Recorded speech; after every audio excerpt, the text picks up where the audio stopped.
have with us Les Smith, promoter of the Hot Rod and Street Machine Spectacular. Thanks for being with us, Les. Tell us this particular year's show. It's the 9th. We have a record number of entries on the ground, on the floor, 208, and I think something like 67 debut vehicles. The enthusiasm is obviously there because of the quality and the number of cars. Where is the hobby going today? The hobby, John, is going forward at a rapid rate of knots. We have diverse interests within that hobby. Some guys are building very high-tech cars, some guys are building very low-tech cars, and yet the hobby can encompass all of those interests. Some of them building traditional cars, some of them are building advanced designs. We're therefore moving away from the predominance of Fords in the modified hot rod street machines? There will be all sorts of body styles acceptable within the ranks and obvious over the next 5 to 10 years. Chevrolets, Oldsmobiles, Dodges, and not only the body styles, but there has been a trend towards moving away from small block Chevrolets as a power source. Small block Fords, but some of the earlier motors, the 392 Hemis, the Oldsmobiles, the Buicks, those engines are starting to reappear as a power source. And in terms of hot rodding, street rods, modified machines, what's the premier award that someone could win here today? If it was a hot rod, it would be the top hot rod of the show, or the top street machine of the show if it was post 48.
Rie Taylor, long history, this car and your father and racing? Yep, very long. Biggest and best speedway in Australia in the old days was Claremont, and probably the biggest in the southern hemisphere. The father was there for 48 years, and I was there from 9 days old, and every other track in Australia. So what's the connection with this particular car then?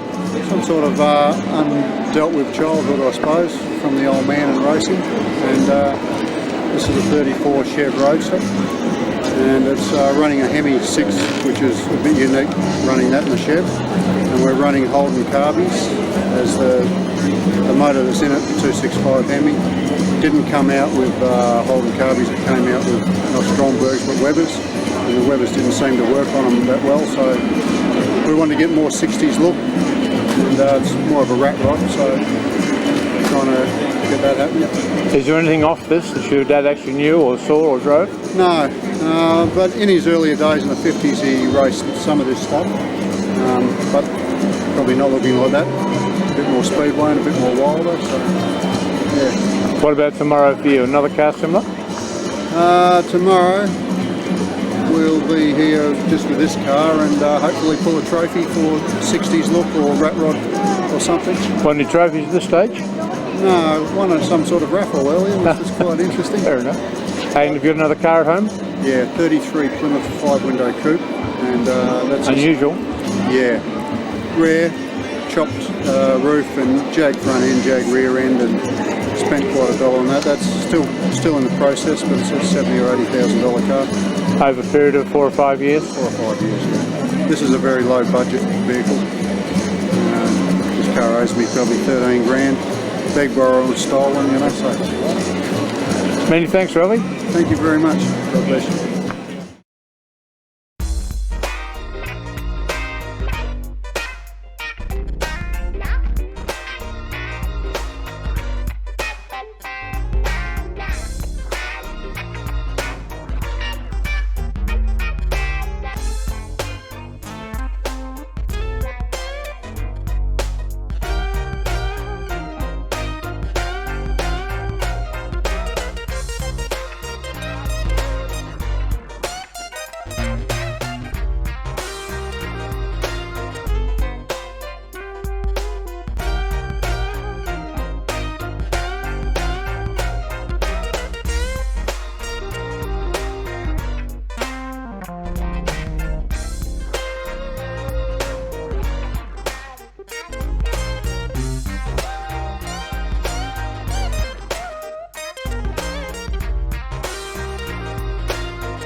We have with us Joe Italiano. You can tell he's Irish. Tell me, Joe, interest in the 34 Chev? Yeah, so I dated back many years ago, about 25 in actual fact, when a friend of mine and personal friend of my father-in-law's, a gentleman called Brian French, had a 1934 Chev street rod, and I always said I'd want one of those one day. So a few years passed, and then Brian French helped me source one, and the purchase was made. And I understand it's taken you many years? Oh, well, it's taken us 12 years from when we started. I mean, originally, yes, we started, got the bodies stripped and sandblasted as you do, and then you get married, so the handbrake comes on, and then you maybe blow a bit of dust off, and then you have children, and then you're motivated again, and then it's time to build a house. So it did get started, but got stopped for many years, John. Then we had to start up a business. But it's taken 12 years virtually flat out from go to woe to the stage it's at now. And tell us about the engine. There's something a bit special, I believe. The engine was built by a friend of mine, Mike, from MP Performance. It's a Marine Block 350, which has been stroked to a 383, and Brodex dash aluminium dash 411X aluminium heads on it. So it's got some good gear in it, that's for sure. Tell us more, Joe, about the Marine Block you mentioned. The difference with those and the standard block is that the 4-bolt main bearing caps are on a angle rather than straight for extra strength and revability. Yeah. And how about the interior? It's magnificent. The interior is all leather, 100% leather, door skins, seats, and that. The rear seats been fabricated, and the front seats are electric Toyota, late model Toyota Cressida. And what about the stunning colour? The stunning colour, well, it's a bit of a secret, but I'll give you a hint. It's a PPG colour called Wineberry, but we've mucked around with it. Let's leave it at that. It's not the standard Wineberry. And what about what's next? What's next is we hope to do a bit of a show circuit. Today's its first outing. It only got licensed yesterday at 2 o'clock, so today this is its first show, so we'll see how we poll, and then probably make a decision from there and do a bit of a show circuit and then drive it and enjoy it. And by that you mean perhaps Melbourne, Sydney, Adelaide? Yes, that's right. Yeah. Not overseas? No, not overseas. No. Many thanks, I've got no money left because it's gone into building it, so won't be going overseas. Many thanks. We're glad you enjoy it. You're welcome. Thank you. Yeah.